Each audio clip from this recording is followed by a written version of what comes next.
अमृतसर से हूँ। मैं जानना चाहता हूँ कि आदिवासी प्रकृति के लोग हैं, लेकिन ये ईसाई धर्म को ज़्यादा तेजी से अपना रहे हैं, इसका कारण क्या है? सर्वप्रथम रेवल सिंह जी, आप ये बात जान लें, ईसाई धर्म हमारे भारत का नहीं है। और आपको स्पष्ट कर दें, आप लोगों को पता नहीं होगा, ईसाई धर्म चाइना का है। कहाँ का है? चाइना का है। और अन्य देशों में ये बढ़ता गया। ये अलग बात है कि संपूर्ण धर्मों में सबसे बड़ा धर्म ईसाई धर्म है, क्योंकि ईसाई धर्म को मानने वाले फॉलोवर्स ज्यादा है। परंतु फॉलोवर्स ज्यादा हो इसका ये मतलब नहीं कि वहां सब कुछ सही है। ठीक है। और दूसरा, ईसाई धर्म पर भी हम थोड़ा सा, क्योंकि हम किसी की भावनाओं को ठेस नहीं पहुंचाएंगे, ये खुले मंच से कह रहे हैं। ईसाई धर्म यीशु के लिए माना जाता है, परंतु जो बाइबिल है, बाइबिल संशोधित ग्रंथ है। पहले इस ग्रंथ का नाम हुआ अंजिल। क्या हुआ? अंजिल। और जो यीशु सब मानते हैं, वास्तविक वो यीशु नहीं है।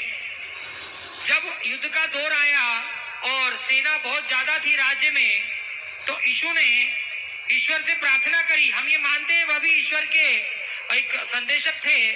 तो उन्होंने प्रार्थना करी कि मैं अपने राज्य के सामने हार नहीं सकता, आप मुझे सहज शरीर अपने पास बुला लें। तब ईश्वर ने उन पर कृपा करी और उन्हें सहज शरीर, इसका पुख्ता प्रमाण भी है जो अब संशोधित हुआ होगा, क्योंकि अंजिल अब बाइबिल में कन्वर्ट कर दिया गया है, नाम बदल दिया गया है। तो उस समय ईश्वर ने यीशु को अपने पास बुला लिया।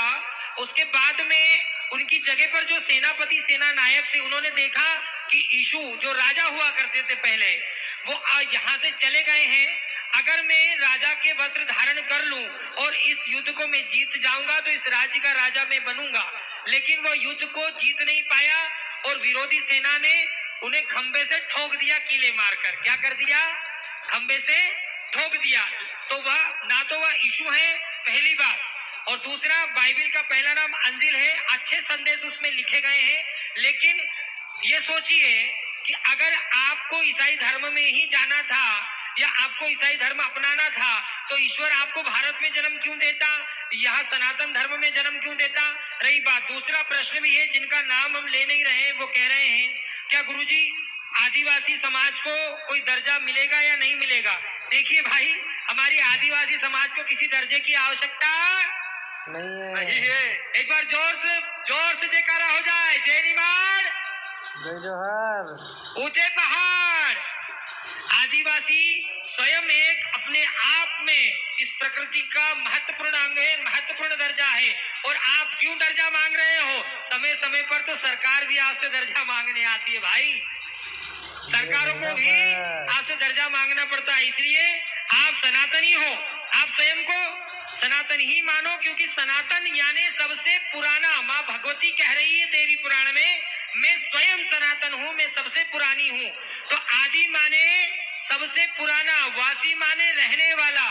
तो आदिवासी सनातन की मुख्य शाखा है और वही सच्चे सनातनी होते हैं जो स्वयं को सनातन का अंग मानते हैं।